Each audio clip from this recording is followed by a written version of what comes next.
surprised when you received an Academy Award for your performance in that film? I think stunned comes closer to it, really. Yes, very surprised, very. How much do you think it had aided your career? It's very difficult to know, actually. I don't think they have the importance that they used to have. It used to be said that if you got one, you could then put as many noughts on your salary as you liked. Well, that doesn't happen anymore. In the history of the Academy Awards, Glenda Jackson is certainly one of the most fascinating and unusual Best Actress winners.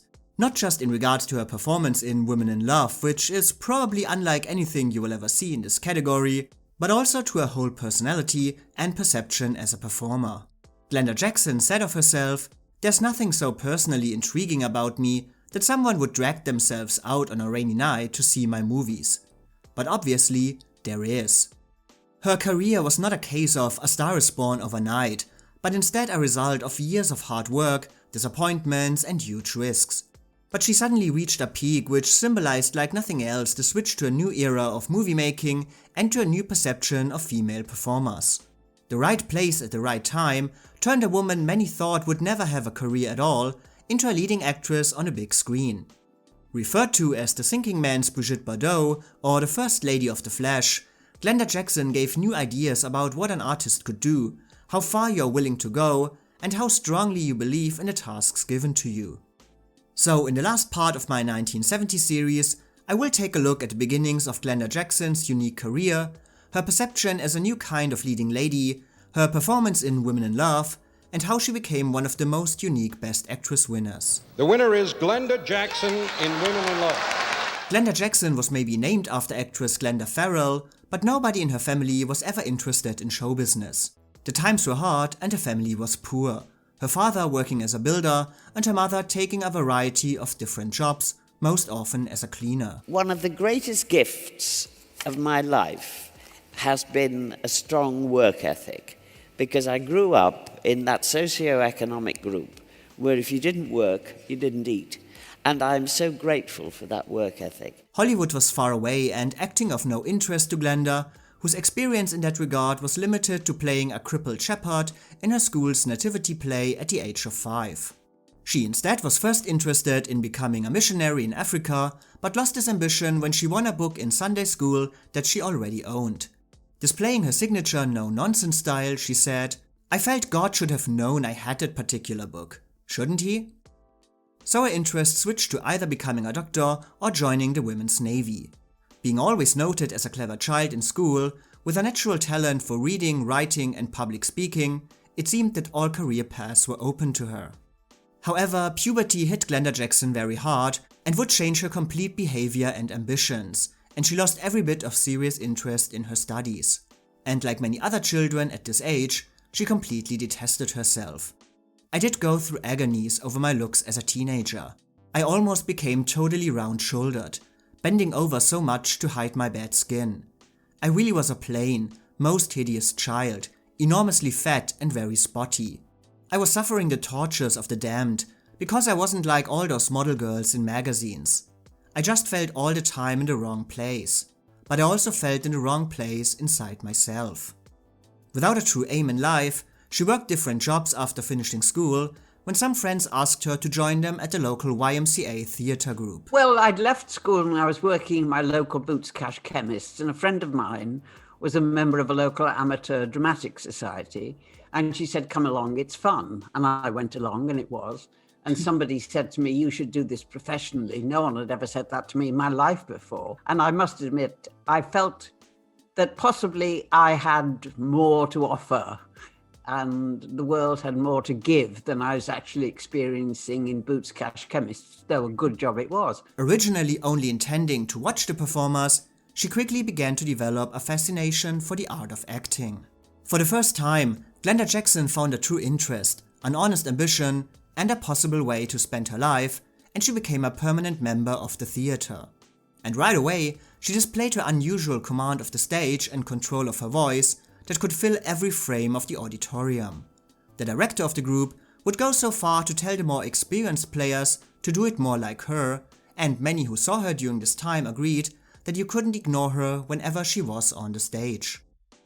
Another member of the theatre then suggested to Glenda that she should try to apply at an acting school. She remembers, "I only applied in the first place out of a sense of boredom, and not from any driving ambition. I've never been stage-struck by the glamour of it all. Glenda would apply at the only acting school she had ever heard of, the Royal Academy of Dramatic Art, which co-nominee Sarah Miles would also attend a few years later. Glenda had 2 auditions, one to get access to the academy and one for a scholarship, and she would succeed in both cases. Suddenly, her life had gotten a clear direction, and she again found the energy and determination she had lost as a young girl, and would work extremely hard, hardly having any contact with her fellow students, and overall being the complete opposite of Sarah Miles, who loathed the classes and preferred the social life at the school instead. However, despite her newfound ambitions and obvious talent, Glenda Jackson still faced a serious problem at the school.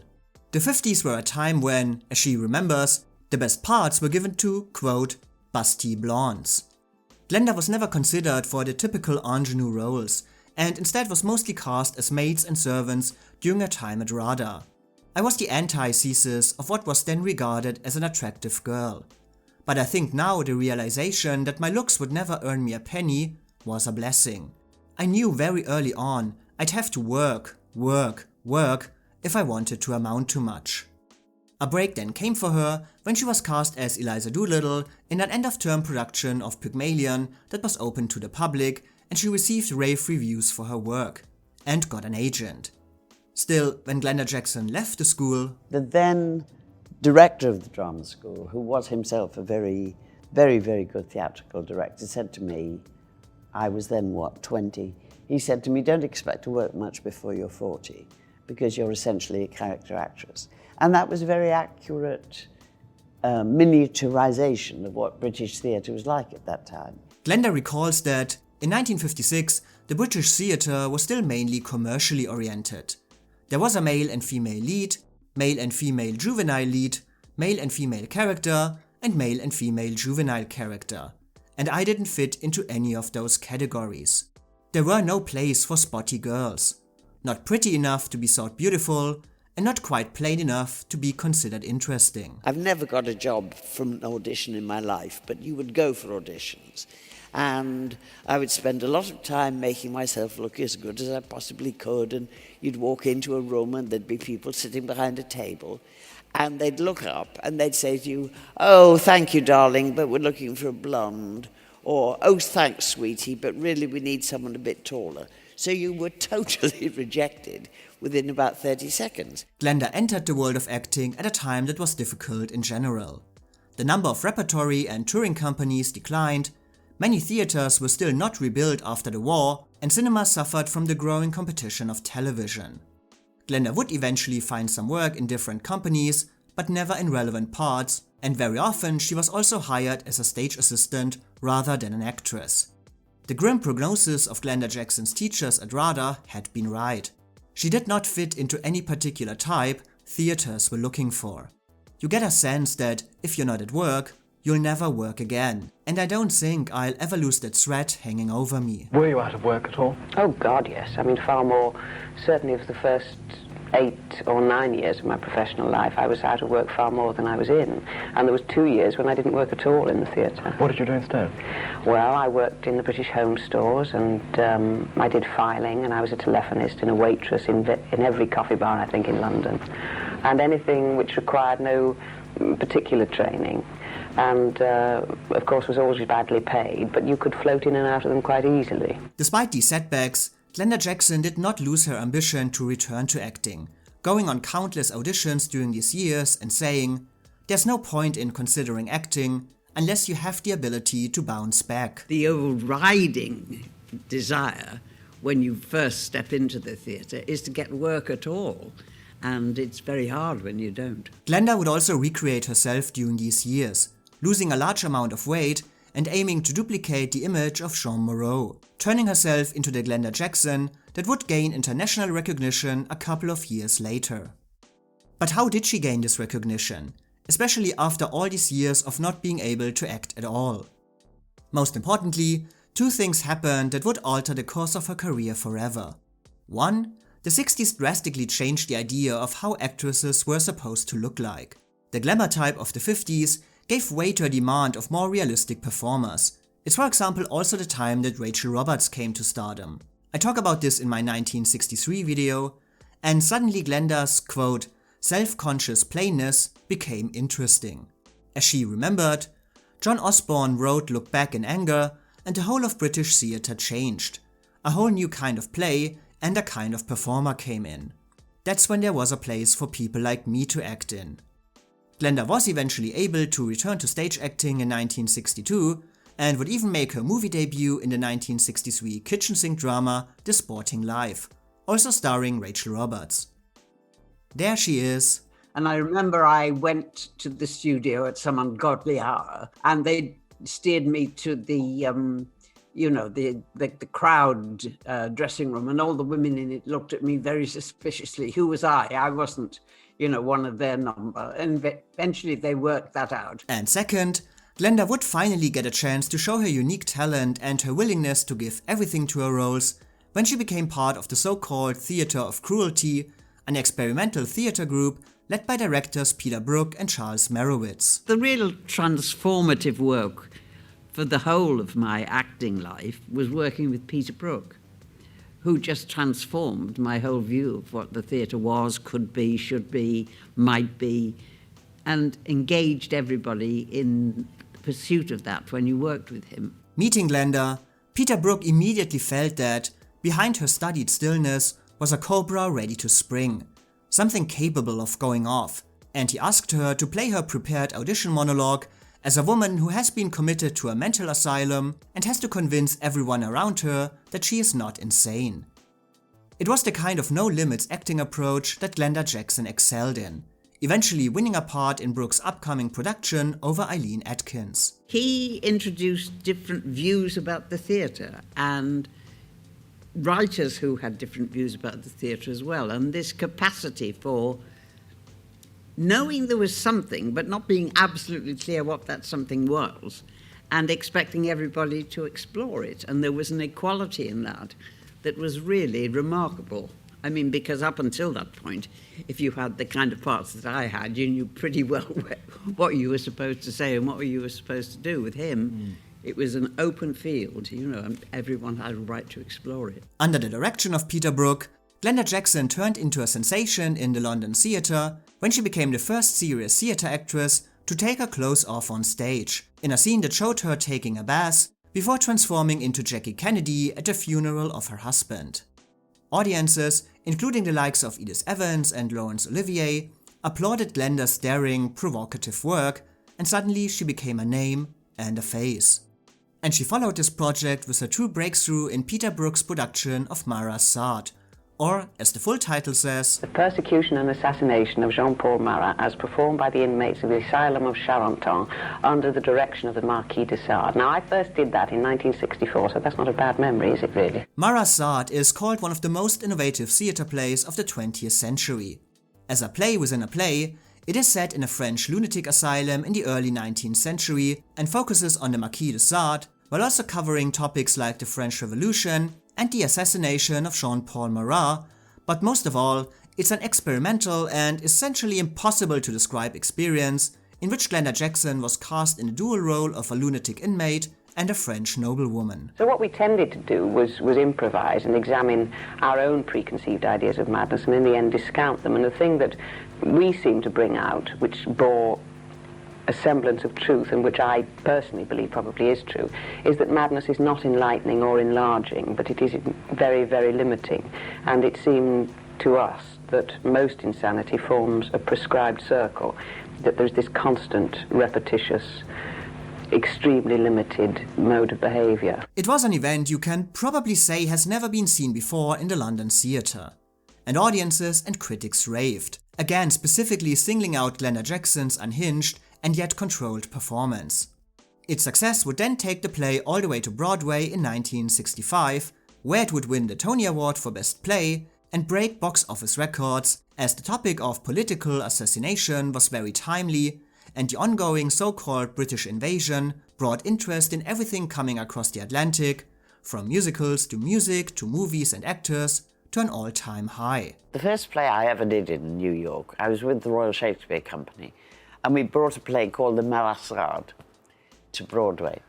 And we played that in repertoire in London to totally silent audiences. Not a sound until the end of the play when they... There was music in the play and songs, and so we go onto the stage. And the first song, cries of encore, applause. We got laughs. There were a constant response to what we were doing. We came off, the cast came off, and we were looking at each other saying, what are we doing? What is the play we're doing? It was just so dramatically different to what we were used to at home. Recreating her role on Broadway, Glenda Jackson again saw rave reviews for her performance and, despite her own growing dislike for the both physically and mentally exhausting play and role, she would also receive a Tony nomination as Best Featured Actress. Her later A Touch of Class co-star George Segal commented in 1965, "Her performance scared the bejesus out of me." Did you find it difficult to play a lunatic who was murdering Marriott in his bath every night? How do you mean difficult? I mean, all acting's difficult. I mean, how do you mean more or less difficult than anything? But surely, I mean, the point is about lunatics is that it's very difficult to obtain a first-hand experience of them. Oh, absolutely, and we spent a lot of time discounting what we thought of as insanity and madness, and braver souls actually did go to mental hospitals. Mara Saad gave Glenda Jackson her first important exposure in the United States, but she already showed her famous aversion to star culture and awards, saying that she would hate it if people only came to see her instead of her work, and that no one gives a performance thinking, if I do this a little bit more, I might get an award. You give the performance you give in that moment of time. It's absurd to create this pecking order. Who's good, who's bad, who's indifferent. It's hard enough to act without having that hung around your neck.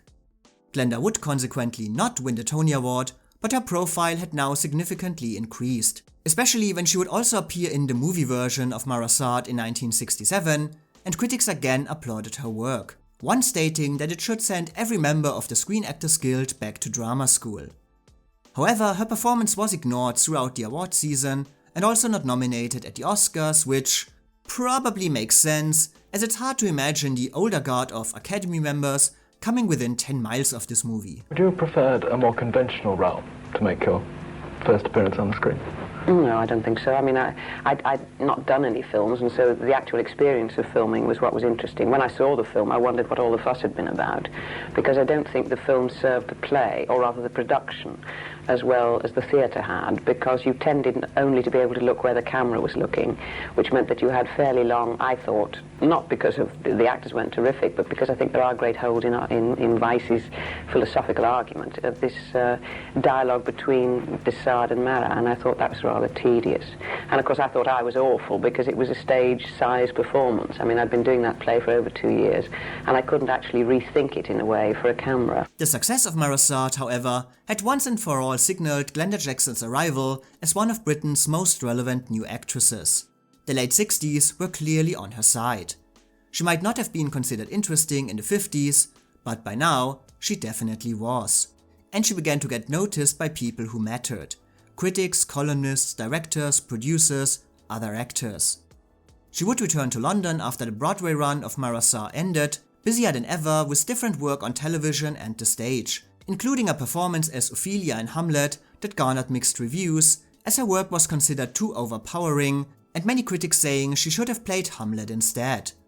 Her dominant presence as an actress now became Glenda Jackson's trademark. You want to take him away from me?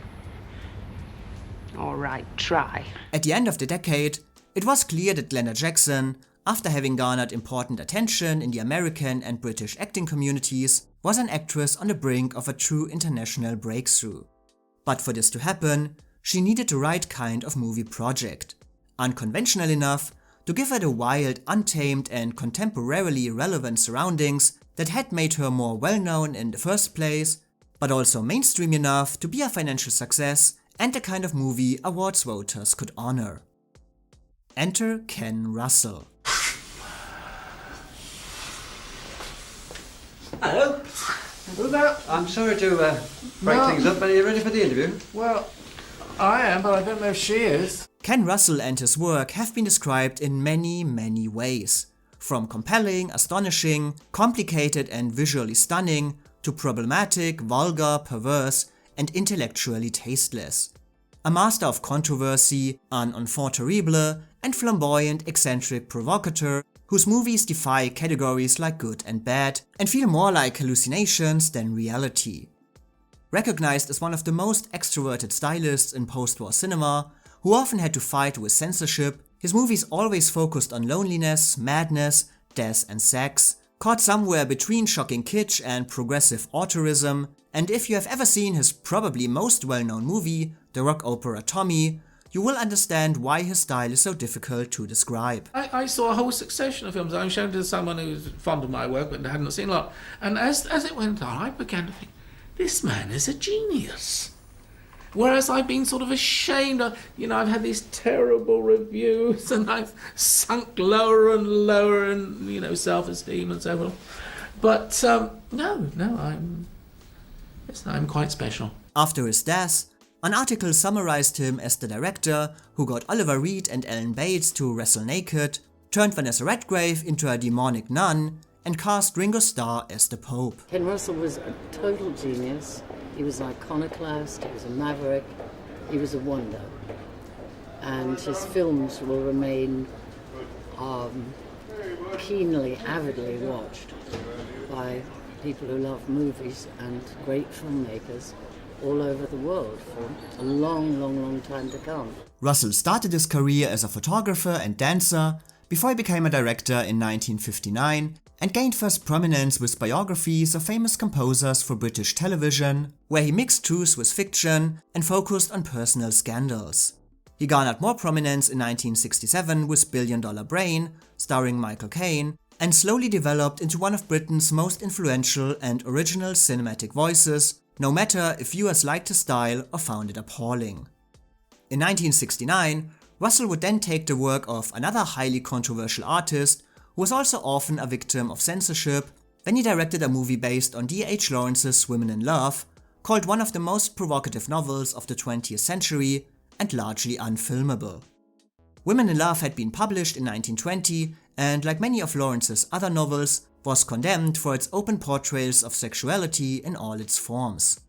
For Ken Russell, the book was about town and country, rich and poor, arts and industry, hope and despair. It was about men and women. It was about England and abroad. It was about modernism and the 20s. Well, I'd never heard of Lawrence, D.H. Lawrence. I knew there was a Lawrence who was in the desert, but then, I rather thought probably it was him. And United Artists, they said, we've got a script, we'd like you to consider. It's called Women in Love, and it's by D.H. Lawrence. And I was, D.H. Lawrence, never heard of him. And so I read the script, and it was one of the worst. It was unbelievably bad. And my agent said, read the book. So I read the book. I was, in the present day parlance, I've never used the word before, gobsmacked. Ken Russell and screenwriter Larry Kramer's aim was to combine the themes of the novel, set in the time after World War I, with the thinking and attitude of the beginning 1970s. Larry Kramer said about Ken Russell, "Ken has one of the greatest eyes the cinema has ever seen, but he did not have the taste or restraint that art often calls for. He could have been a better David Lean, but instead became a sort of Groucho Marx, coupled with Salvador Dali and Kraft Ebing." Still, together the two men developed a vision for the movie version of Women in Love that would allow Ken Russell to insert his own unique visual style, but keep it constrained by the strict and clear guidelines of the script, which, for example, also added the famous fig scene, which was not part of the original novel. And when the fig has kept her secret long enough, so it explodes. And you see through the fissure the scarlet. And the fig is finished. The year is over. When it came to casting, Russell initially offered one of the male parts to Michael Caine, who wanted nothing to do with the story due to the infamous nude wrestling scene, saying, "I find it repulsive. It makes me sick." The roles were then taken by Oliver Reed and Ellen Bates, who apparently got drunk together before filming the scene to compare sizes to make sure that neither would come up short. Jenny Linden was cast as Ursula based on a screen test she had done for The Lion in Winter, and because, quite frankly, no other actress who had been approached, among them Faye Dunaway and Vanessa Redgrave, had been willing to do the role, as they all feared that they would be overshadowed by Glenda Jackson, who had already been cast as Gudrun. Glenda won the role over Charlotte Rampling because Ken Russell felt that, based on her performance in Marasat, she was clearly the better actress, even though he did not consider her attractive enough and would eventually demand her to have surgery prior to filming to remove her very noticeable varicose veins. Glenda, eager to work with Russell, followed his demands, praising him as a unique film director. He is an artist. He is genuinely creative and original. He is exceptionally good on visual and period detail. The really bad directors always know what they want. It's true, they really do. The really good directors know what they don't want, and they tell you in no uncertain terms. He would listen to anybody on a set. If there was a scene that he would come on and he didn't know how to shoot it, he never hid that fact, he would actually say, I don't know how we're going to do this, what's this about, this kind of thing. And he would listen to absolutely anybody. And he will accept or discount depending on how he feels about them. So everyone is involved all the time, not just in their own individual bit. And that is, I find it so stimulating all the time. I mean, he'd say things to you like, it's all a bit, what I want is a bit more, and you sort of knew what he meant. Before signing for Women in Love, Glenda Jackson discovered that she was pregnant, but would only admit this to Ken Russell after shooting began. While the director was outraged at first, he eventually became delighted because her pregnancy gave her a more busty figure, and he would later reshoot all her nude scenes. Definitely icky, but Glenda Jackson herself said that she never looked as good naked as during her pregnancy.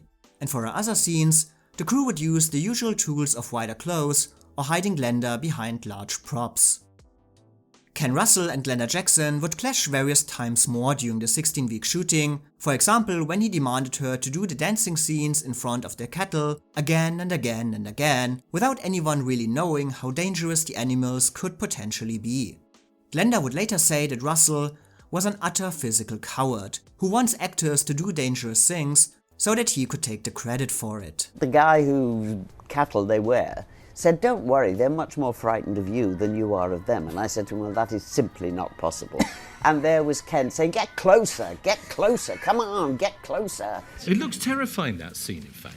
I mean, I was wondering whether there was some trickery involved, because you are walking towards a huge herd of cows, and that herd of cows could have just trampled you at any moment. I shared all those thoughts and made it abundantly clear to the man whose herd of cows it was what I thought, and he was very sanguine. Oh no, he said, they would never harm you. I thought, you're a liar.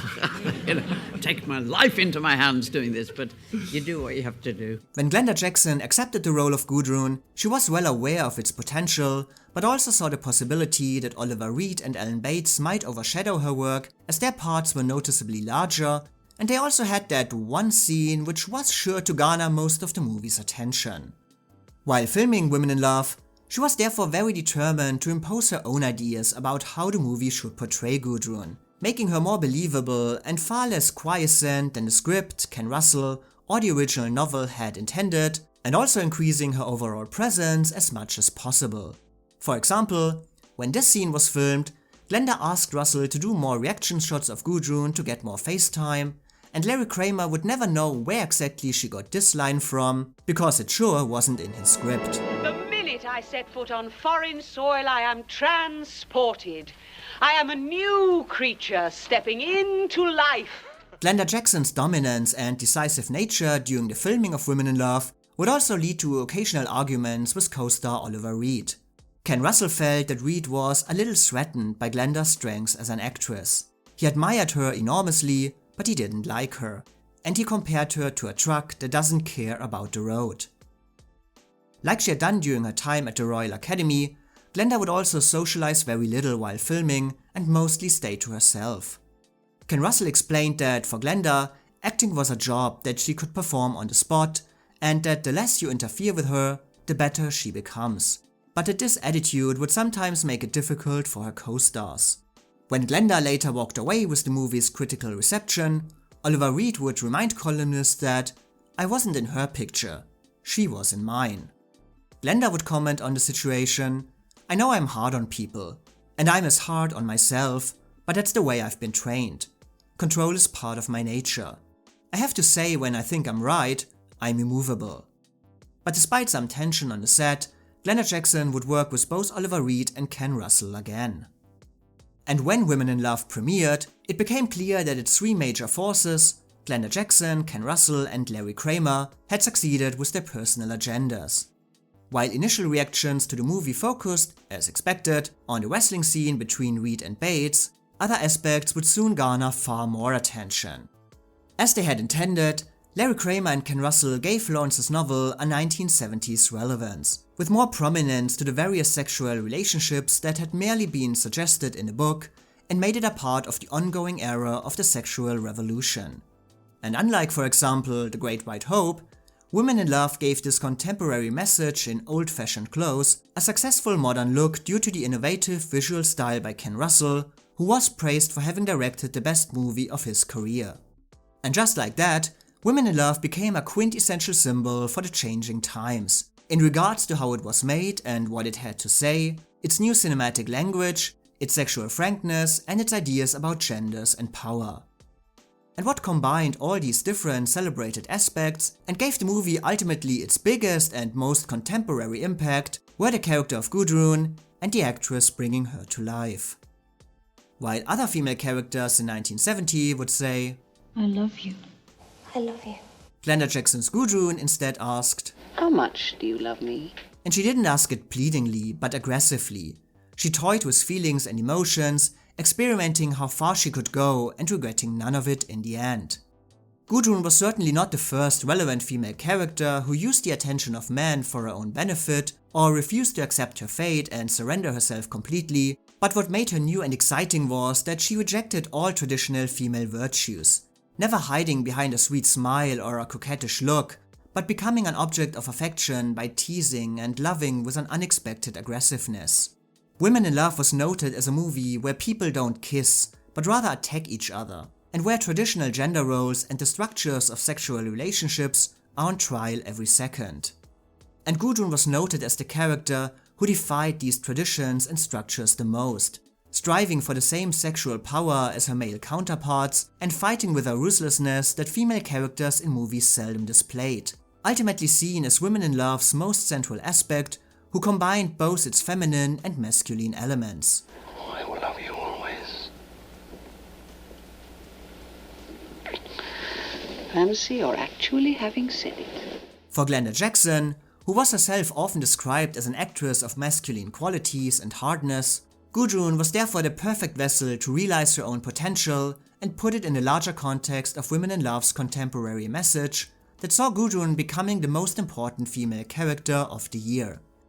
And everyone adored her for it. With the release of Women in Love, Glenda Jackson became the, quote, hottest international screen attraction since Julie Christie, and the face of the ongoing changes in movies and society in the early 70s as a whole. Her performance in Women in Love, which pushed the boundaries for female characters, perfectly mirrored how the roles of men and women were redefined in real life, and she established herself as a new kind of actress that put focus on intelligence and strengths more than anything else, and gave new freedom to how they can be used and received. Glenda Jackson's arrival in Hollywood that challenged the norm for typical leading ladies was compared to that of other strong and unique female performers that she had actually adored since her childhood, like Katharine Hepburn, Bette Davis or Joan Crawford. But obviously with a modern twist that gave her far more freedom in how she moved within societal expectations. Glenda Jackson's characters would not see themselves as only half a woman because they couldn't make their man breakfast or consider marriage the ultimate goal. I don't choose to be discussed by you. My God, what a mercy I'm not married to you. Glenda Jackson was consequently called the first strong feminine personality to rise to authentic stardom since Elizabeth Taylor, who single-handedly brought interesting roles for women back to the screen.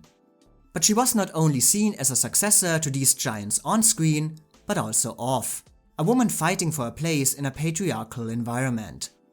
All profiles following Women in Love described her as strong, unconventional, unapologetic, a woman who, like Gudrun Brangwyn, rejected traditional female role allocations and was unafraid to speak her mind, completely honest about trends and traditions, her left-leaning political views or her feminist sense, shaped during her years of growing up in a country defined by war, where women would survive without men, saying, Men are an awful lot of trouble for very little reward.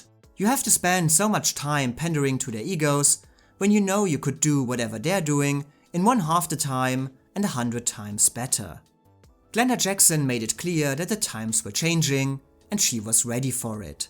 And all of this turned her into the embodiment of the new feminist heroine and a perfect female star for the 70s. Are you waving the flag for women's lib then? Because they're all women in Waving it? I mean, I'll poke it in your eye. If a woman is a success, it is presented as though she is the exception that proves the rule. If a woman is fails, it's because we're all useless. And that really hasn't fundamentally changed yet. Like with her play Marasat, Glenda Jackson again benefited from being at the right place at the right time, and her lack of traditional movie star quality and beauty suddenly became her biggest advantage because it set her apart from virtually every other actress of the time. I mean, don't get me wrong, even Glenda Jackson's biggest supporters would constantly point out that she was also all sorts of things that actresses, and of course women in general, should not be. Namely powerful, arrogant, cold, aloof, humorless, charmless, bossy, chilly, antisocial, no-nonsense, aggressive, a woman who made men uncomfortable in her presence. Why is that? People say that were saying I was going to talk to you would say, she's intimidating, isn't she? Do you know, there are two things throughout my life which I've always found amazing that have been said about me. The one is a variation on what you've just said. She's frightening. I never understood. Frightening? Oh, more than intimidating. And the other one is people say she speaks in complete sentences. You speak your mind. And you've played a lot of roles on screen, on stage, of people who do say what they're thinking. I've been very lucky in that respect, Yeah. yes, having, you know, been carping about the lack of contemporary writers writing sufficient parts for women. I have been very fortunate in that respect. But unsurprisingly, what mostly dominated all discussions about Glenda Jackson were her looks. This is certainly nothing new, as actresses have been criticized for and judged by their appearance essentially since the dawn of time. So how could Glenda Jackson overcome the film industry's aversion towards actresses outside of its comfort zone? On the one hand, the media was expectedly unforgiving when talking about her, describing her as homespun, flat-chested with a plain face that resembled a menacing anaconda, shabby, contemporary as the Rolling Stones, and just about as attractive. Fuck you. You know, every time I finished a job, I thought, well, that's the last time I'm ever going to work.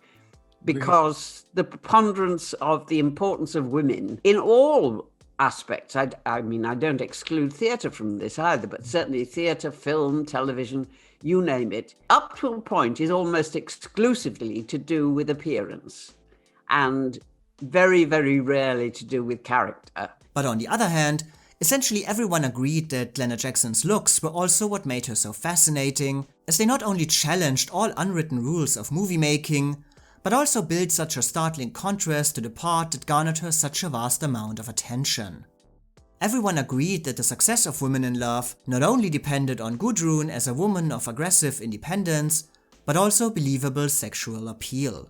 Something nobody associated with Glenda Jackson, but it was noted that in her performance, she somehow was able to overcome these doubts and resistance about her appropriateness for the part by sheer force of will.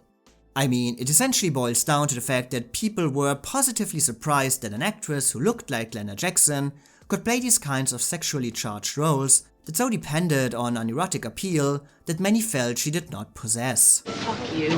By this point, it was already kind of common for attractive actresses to deglam themselves in their roles to get more respect for their acting talents. Glenda Jackson clearly did not have that same kind of luxury, because deglam means that you have obvious beauty that you can hide for a certain amount of time.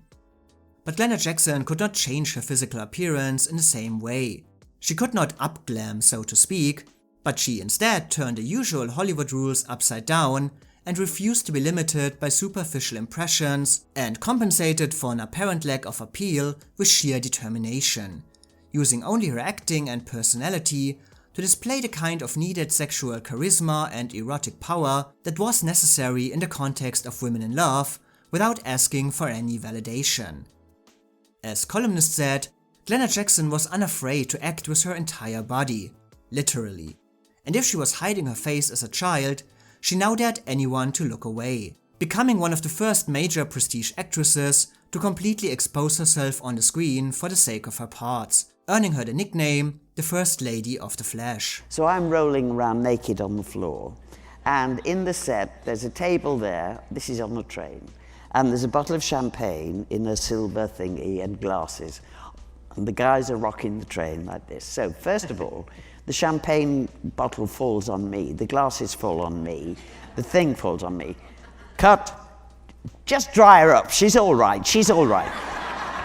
We'll go again, so we go again. Now on the luggage rack there were these beautiful period metal pieces of luggage, right?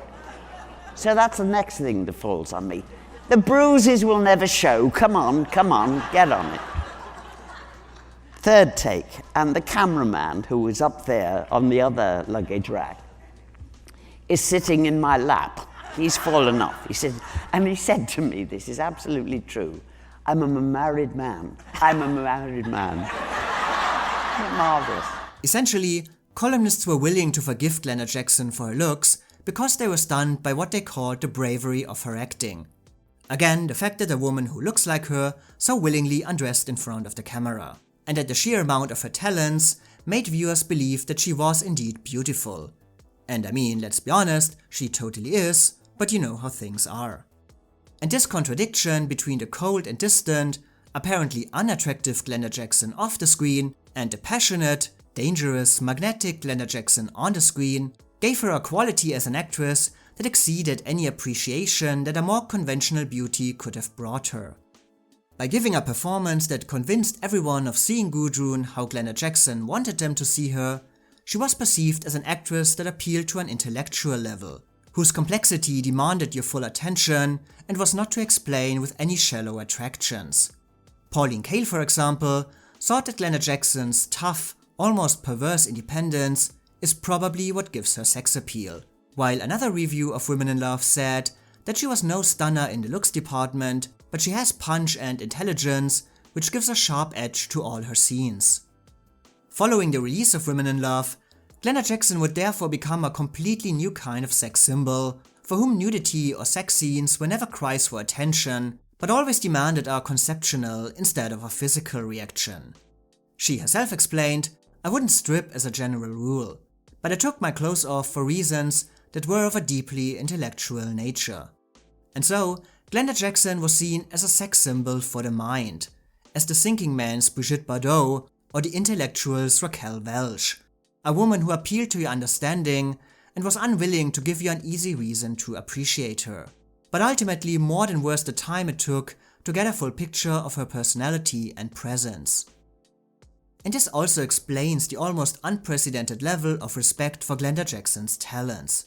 Because if she is the thinking man's Brigitte Bardot, who would want to come out as essentially not a thinking man by saying anything negative about her? You drove that film. I mean, people talk about Women in Love and go, naked wrestling, but actually you are the heartbeat of that film, really, in many ways, aren't you?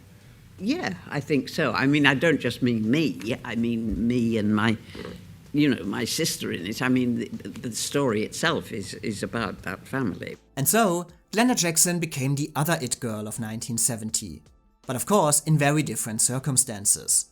Ally McGraw captured the eyes of movie audiences everywhere with a financial success that seemed like a conservative appeal to better times, while critics often wrote that she mainly succeeded because of her looks and her charming personality.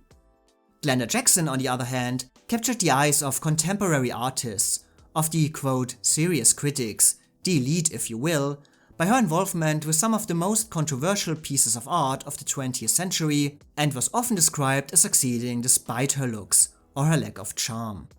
Glenda Jackson herself simply commented on all the discussion about her looks, "Anyone can act being beautiful with sufficient conviction to convince the people watching." I am in love with you. Yes. Well, that's one way of putting it. The praise for Glenda Jackson's acting talents obviously went beyond her willingness to undress or to successfully play these kinds of sexual characters, but it is an important context to explain her rise to stardom during this period, her standing as a symbol of the changing times, her undeniable impact on the movie community as an actress who was willing to go to places few other performers went before. And of course the overall acclaim for her sexual controversial work in the equally sexual controversial Women in Love. Acclaim that maybe highlighted the sensual power of her on-screen personality, but went far beyond this to capture every facet of what was undoubtedly the most lauded female performance of the year. Director Ken Russell would call her work in Women in Love an uncompromising tour de force that he couldn't take any credit for, citing that Glenda did it all herself. And critics agreed and praised her as the movie's standout, who overcame all obstacles of the direction to show an astonishing amount of range and depth. Her work was called positively glowing, overshadowing everyone around her, a sublime, magnificent performance, fascinating to watch, extraordinarily flexible, and coming closer than anyone else in the film to generate some genuine feeling. And Glenda Jackson even brought back one of our most favorite descriptions for an exciting newcomer, a new Garbo. In one notable aspect, the picture leaves no room for disagreement, and that is in bringing to the fore in Glenda Jackson an actress of extraordinary screen presence. She has that rare talent for projecting a certain mystery of personality, a suggestion of secrets untold. Well, I was born here and I'll die here until I fly away. This is all certainly a lot of critical praise. Do I agree with this?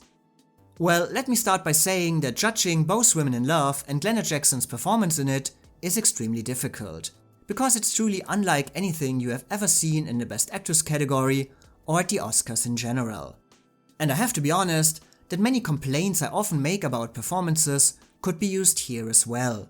Gudrun has essentially no real arc or development, the movie often forgets about her as she has less screen time than her three co-stars, and like in the case of Ellie McGraw, a lot of Gudrun does not necessarily come from Glenda Jackson's acting, but rather from her presence, her personality. A personality that actually feels a bit too mature at some points. Gudrun is very established already in her character very often. Less like a woman experimenting and finding out, but rather already knowing and determined to follow this path. And I actually only learned from the book that Gudrun is actually the younger sister, as Glenda Jackson so clearly takes Jenny Linden along with far more experience and understanding. He's got go anyhow. Oh, certainly he's got go. The unfortunate thing is, where does his go to? But even with all these setbacks, I cannot deny that Glenda Jackson is nothing short of fascinating in Women in Love.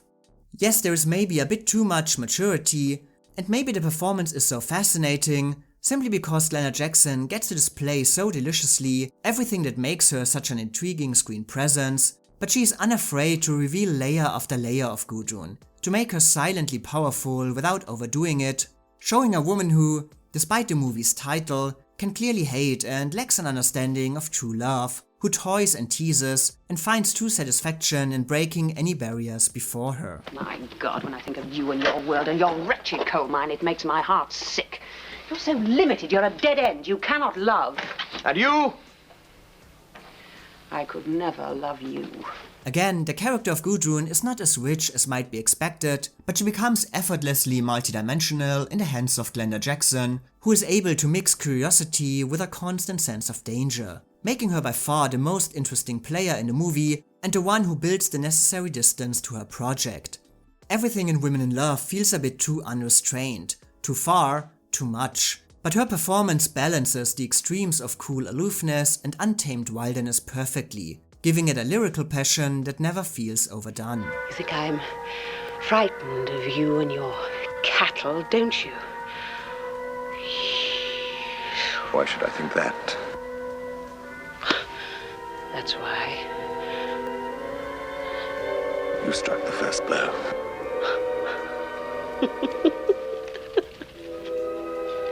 And I shall strike the last! Her voice is obviously to die for, but more importantly, she plays with her dialogue as much as with her co-stars, letting her voice feel smooth and sharp at the same time, never fully revealing Gudrun's intentions or understanding. Look, you want to go home, I'll see to it that the car's brought round.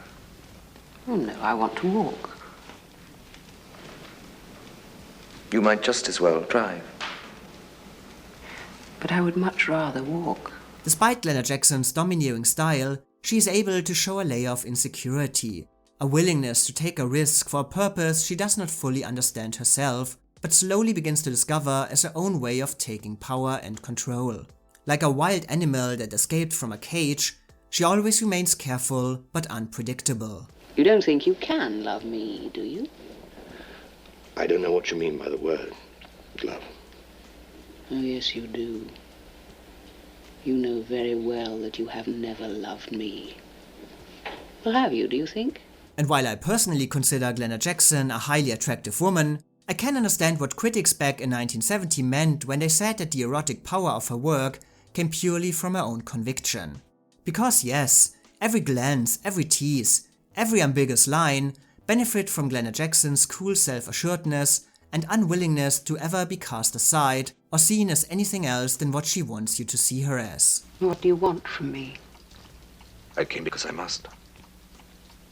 Why do you ask? I must ask. In scene after scene, she mixes aesthetic assuredness with uncertainty and attraction, and tests what she can do and how far she can go. It's a performance that captures attention without asking for it, and certainly delivers one of the most bonkers, but also absolutely captivating moments in this category.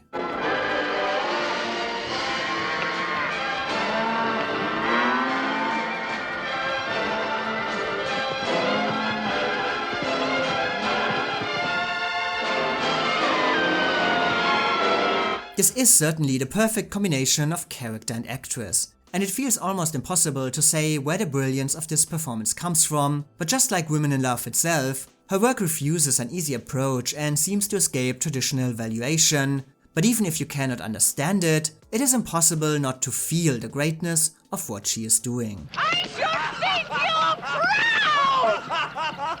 I'm forever blowing bubbles, pretty bubbles in the air.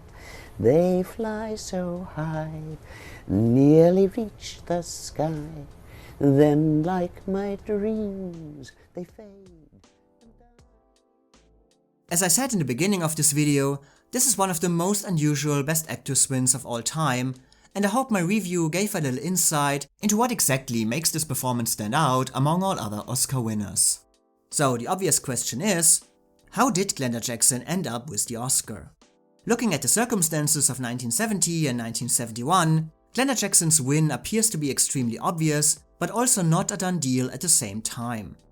As I just said, critics were certainly on her side, and her standing as one of the most visible members of a new generation of actresses gave her significant prominence in this race. But it was also clear that 1970 saw not only one, but two relevant new female faces on the screen, and Best Actress was therefore mostly considered a race between Glenda Jackson and Ally McGraw, with Jane Alexander, Sarah Miles and Carrie Snodgrass pretty much just watching from the sidelines. And both top contenders certainly had their fair share of advantages. Glenda had the critical acclaim with wins from the National Society of Film Critics, the National Board of Review and the New York Film Critics, the latter having been given to her by none other than Bette Davis, while Ally McGraw had the A Star is Born angle, and was the only nominee in a Best Picture contender, which, of course, was also the biggest box office hit of the year, and her marriage to the head of Paramount also gave her unlimited publicity and campaigning resources. Essentially, Ally McGraw had the popularity, Glenda Jackson had the respect, and almost became the anti-Ally. Not photographed for every magazine, not campaigning for the Oscar at all, and not envied all around the world. But with talent that spoke for itself. Finally, Glenda Jackson, has been said that you don't fit into the image of the typical actress. Do you enjoy the life of fame and fortune? I quite like avoiding it. I mean, I quite like sidestepping it all the time. I think it would be very easy to get caught in that trap of believing what you read about yourself. And so I spend a fair amount of time and energy not doing any of those things. But that is actually genuine inclination and not simply being perverse on my part, because I think you become intensely debilitated if you cut yourself off from what I would call reality. Glenda Jackson said about the whole awards race, "I am a very private person and don't enjoy the social mixing that so many actresses substitute for a social life. It's what you put on a screen that's important." And what she put on a screen was for many powerful enough to overcome her disinterest in the Hollywood scene. Stanley Kaufman described Glenda Jackson as not an actress in order to be loved, but in order to act, and one of the best alive. Critically, Ally McGraw could not compete with this level of acclaim. While the Academy certainly never had a problem to award the charming newcomer in this category, the question remained just how much there was beyond Ally McGraw's charm, and if her actual acting truly merited an Academy Award. And there was also a noticeable backlash to the constant media presence her success, but also her husband, allowed her.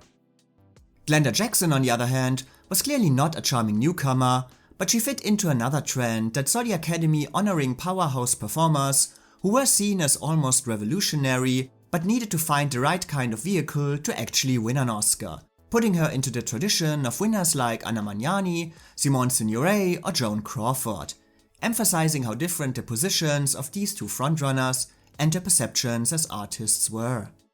But there were even more reasons beyond the critical praise that helped Glenda Jackson in this race, and which also explain not only her Oscar win, but also her meteoric rise to the top in 1970 and 1971. First, as already mentioned, Glenda Jackson's frank nature about stardom, movies, politics, gender roles, essentially everything, made her an intriguing personality in the tradition of Jane Fonda, but without any true controversy. Yes, Glenda Jackson spoke her mind, but she wasn't too openly political, yet. Nor did she see herself as a radical in any way, and mostly referred to herself as rather conservative, essentially marrying the first man she had ever been with, an introverted and private person who only let go completely on the screen. I'm not doing any of the things actresses are supposed to do here. I'm not on drugs. I'm not throwing fits of temperament. I'm not fighting for any causes. Damn it, I'm not even living in sin. So Glenda Jackson was an unusual, bold and brave performer on screen, and an Oscar for her would give the Academy some needed contemporary relevance in its transition into a new decade, but she was not too controversial off-screen to make Academy members hesitate about their vote. Second, the nature of Women in Love might be unusual for the Academy, but it did fit perfectly into the changing times. It wasn't a big hit like Love Story, but it received nominations for its directing and writing, and was representative of a new era when the Academy was caught between past and future, jumping from historical epics to contemporary stories, back to PG-rated musicals, right to the X-rated Midnight Cowboy, and then back to a both old-fashioned but also more modern war picture. The 70s would carry this transition forward as the Academy's selection slowly changed for the Best Picture prize, but also in Best Actress. And Glenda Jackson's performance perfectly encapsulated this change and transition, with a character that was certainly not traditionally likable, but still a needed symbol of a woman as an anti-hero, who would go alone without a man and was not ridiculed, punished or pitied for moving outside of traditional gender roles, for wanting too much or going too far. A trend that would find even more complexity in the future, but was new and contemporary in 1970. If circumstances had been different, Carrie Snodgrass could have benefited from the timeliness of a movie and her rise to feminist stardom, but in this race, it was Glenda Jackson who was seen as the, quote, women's lib candidate. What I find utterly bemusing, and have for the whole of my theatrical career, is why contemporary dramatists don't find women interesting. Why are we rarely, if ever, the driving, central, dramatic engine, and we're not. And third, beyond all these more theoretical reasons, there's also another big and for Hollywood much more important rationale that made Glenda Jackson's win pretty much a foregone conclusion. She was an investment. Out of this entire lineup, Glenda Jackson was the future, and the one who could do it all. Prior to her Oscar win, she had appeared as Queen Elizabeth I in the celebrated BBC miniseries Elizabeth R, which would win her 2 Emmy Awards and even more name recognition than Women in Love. Do you think your performance in Elizabeth R increased your potential? Oh, I mean, that was what made me well known, certainly in America, and undoubtedly here. I mean, and anywhere that it's played, actually, and it seems to have played every European country that there is. And Glenda would also star in another highly controversial part as the nymphomaniac wife of composer Tchaikovsky in another Ken Russell project, The Music Lovers. The movie was released just before Oscar voting in 1971 began, and the critical raves for her work proved that Women in Love was not a fluke and that she was here to stay. But beyond that, these different performances also showcased Glenda Jackson's range and stressed her importance for Hollywood studios. When describing Glenda Jackson, focus was always put either on her appearances in historic productions or in controversial movies where she would take her clothes off. Essentially, as some columnists described it, if you needed a queen or a crazy nymphomaniac, you would call Glenda Jackson. This certainly covers a wide spectrum and again made Glenda Jackson a perfect fit for the time. Historical epics were slowly dying, but Hollywood still fought to keep them alive, casting Glenda Jackson just 1 year later again as Queen Elizabeth I in Mary, Queen of Scots. And her willingness to undress and give everything for her parts, no matter how controversial, also made her a perfect fit for every kind of modern project that the 70s could produce for her. Prior to her Oscar win, she also signed with Oscar-winning director John Schlesinger for Sunday Bloody Sunday, which would be a contemporary story for a change. So basically, Glenda Jackson was everywhere and made it clear that she would continue to be. She was the future. As she said, "Before, I had to worry about just getting parts. Now I worry about picking the right ones." But I think it did mean that, certainly as far as America was concerned, they could put a face to the name, really. None of her co-nominees could compete with this kind of demand, or was willing to do so. As mentioned in my other 1970 videos, they all either followed up their Oscar nominations with projects that garnered little attention, or retreated from the screen altogether for personal reasons. And so, in this race, Glenda Jackson simply had it all. Impact, reviews, and a promising future. And Hollywood studios certainly had a lot of interest to increase the visibility and therefore box office appeal of an actress who was maybe a name but not yet a true star with the attention of an Academy Award. And this all resulted in an Oscar win that crowned a sensational rise to the top, a highly acclaimed performance, and an undoubtedly promising future. I mentioned in my 1952 videos that between 1950 and 1953, Shirley Booth was the undisputed queen of stage and screen acting. And Glenda Jackson achieved a similar, undeniable status in the early 70s, where everything she did could not be rated highly enough, and she had no equal in fulfilling the demands for intelligence, sensuality, and comprehension on the screen. Well, it always surprised me, and all awards I find surprising, but that did very much. Yeah. Because you've received about 40 of them, haven't you? I don't think as many as that, but quite a few. And of course, all of this happened without Glenda Jackson even being the slightest bit interested in the Oscar race. She had already displayed her disinterest for awards when she was nominated for a Tony for Marasat, and she certainly wouldn't change this attitude for the Oscars, not even attending the ceremony, stating, "I didn't go to the Academy Awards in Hollywood. The producers didn't think I'd win, so they wouldn't pay for me to go out." But also beyond this financial question, Glenda Jackson never made her disinterest in the Oscars and awards in general a secret. I know if Glenda Jackson were here tonight, she'd be terribly, terribly thrilled. I mean, would she? I mean, that must have felt like a game changer for you. I mean, that must have felt like anything was possible now when you won that Oscar. Did it? No. You don't win them. I mean, the people who win are, I suppose in a sense, the people who voted for you because their choice is the one that had the biggest number. But of course you're up for another Academy Award, aren't you? Yes, I am, yeah. You only need one more and you'll have a set of bookings. My mother will.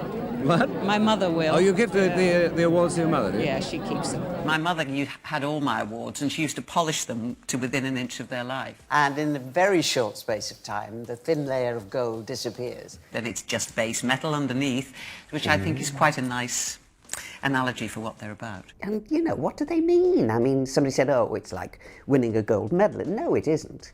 The Olympics, everybody starts at the same point. They know exactly where the finishing line is, and you either get there first or you don't. Acting isn't like that, you know. I mean, I think obviously one is in that sense grateful because you're being given a gift, but it doesn't make you any better. I mean, no awards make you more talented. They certainly don't make you act any better. But it seems this disinterest in the Oscars made Glenda Jackson only more relevant, considered even more strongly as a serious and dedicated actress who is only interested in her art, the kind of performer the Academy loves to honor, even if they don't return this love. Glenda Jackson never comes. She's nominated every goddamn year. After the release of Women in Love, Oliver Reed would say, "Watch out, world, Glenda's arrived." And she certainly had.